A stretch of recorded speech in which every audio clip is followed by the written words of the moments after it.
دیکھیں اخلاص جو ہے، اخلاص یہ قبولیت کی کنجی ہے ہر عمل کی۔ اور یہ جو ایام خاص طور پہ چل رہے ہیں، شوال کے، ذی قعدہ اور پھر ذی الحج کے، حج کی ابتدا 10 دن، یہ حج و عمرے کے خاص طور پر یہ ایام ہیں اور قربانی کے ایام ہیں۔ لوگ بڑے بڑے پیسے خرچ کر کے اور مہنگا جانور لیتے ہیں، اور لوگ لاکھوں روپے خرچ کر کے حج کرنے بھی جاتے ہیں، لیکن ہم دیکھتے ہیں کہ اتنے بڑے بڑے عمل، اتنا خرچہ کر کے یہ عمل کیے جاتے ہیں، لیکن افسوس اخلاص سے خالی ہو کر ریاکاری کی نظر لوگ کر دیتے ہیں، اور ریاکاری دکھاوا یہ عمل کو کھا دیتا ہے، برباد کر دیتا ہے۔ لاکھوں روپے حج، مناسک کے حج میں اتنی مشقت بھی برداشت کی، لیکن ریاکاری دکھاوے کی نظر کر کے اعمال کو ضائع کر دی، اور بلکہ جانے سے پہلے لوگ اعلانات کرتے ہیں، گھر رشتہ داروں کو بلاتے ہیں، بڑی بڑی محافل کرتے ہیں، پتہ ماں بدولت حج کے لیے جا رہا ہے بھائی، اور عزیز و اقارب کو دعوت دی جاتی ہے، دیکھیں ماں بدولت اتنا مہنگا جانور خریدا ہے بھائی۔ دیکھیں لاکھوں روپے عبادت میں لگانا، لیکن ریاکاری کی نظر کر دینا۔ دیکھیں ہم تو پابند ہیں شرع اسلام کے کہ ہم حسن ظن رکھیں گے۔ اگر کوئی مسلمان کو محفل کر رہا ہے حج کی یا عمرے کی، ہم حسن ظن ہی رکھیں گے اس سے کہ یہ تحدیث نعمت کے لیے اور ترغیب کے لیے ایسا کر رہا ہے، لیکن وہ جو کر رہا ہے اسے اپنی دلی کیفیت پہ غور کرنا چاہیے کہ کیا ایسا تو نہیں کہ مجھ سے ریاکاری تو نہیں ہو رہی۔ کوئی تو ایسا حج ہو، کوئی تو ایسا عمرہ کیا جائے، بس تمہیں پتہ ہو اور اللہ کو پتہ ہو، ہم لوگوں کو نہ بتائیں۔ عبادت اس طرح ہو کہ اللہ کے لیے خاص کرے۔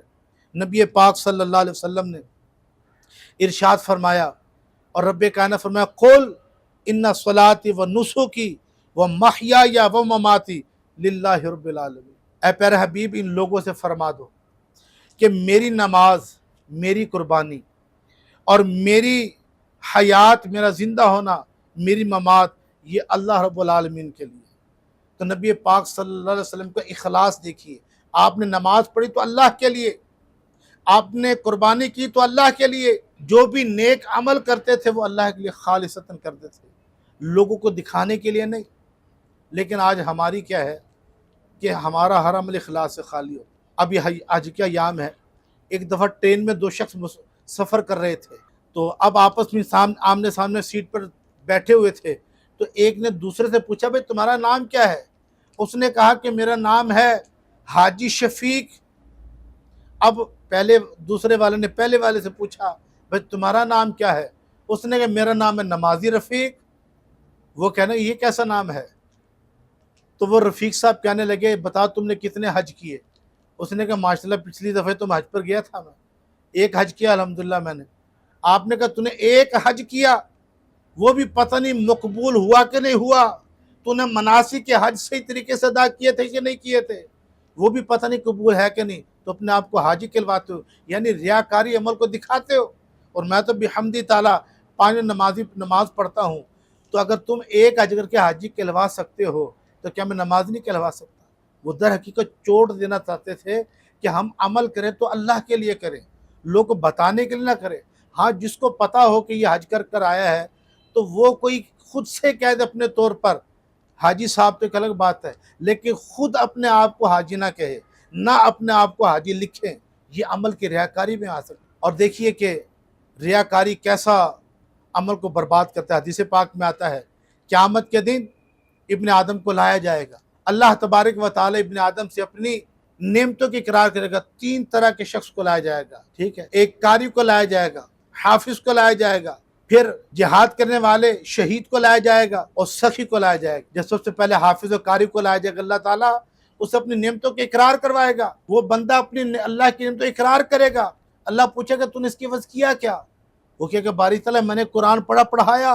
اللہ تعالیٰ کہ تو جھوٹا ہے، تو نے تو اس لیے کیا تھا تاکہ لوگ تجھے حافظ کے قاری کے پاس تو کہہ لیا گیا، حکم اسے گھسیٹ کے جہنم میں لے جاؤ۔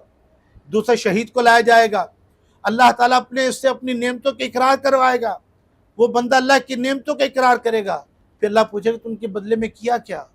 وہ کہے گا میں نے تیری راہ میں الہ کلمت الحق کے لیے جہاد کیا، یہاں تک کہ شہید ہوا۔ اللہ فرماتا جھوٹا ہے، تو نے تو اس لیے کیا تھا تاکہ لوگ شہید کہیں، پس تو کہہ لیا گیا، حکم ہو گیا اسے گھسیٹ کے جہنم میں لے۔ پھر تیسرا سخی کو لایا جائے گا، اللہ تعالیٰ اسے اپنی نعمتوں کا اقرار کروائے گا، وہ بندہ اللہ کی نعمتوں کا اقرار کرے گا۔ اللہ تعالیٰ پوچھا بندے اس کے بعد تو نے کیا کیا؟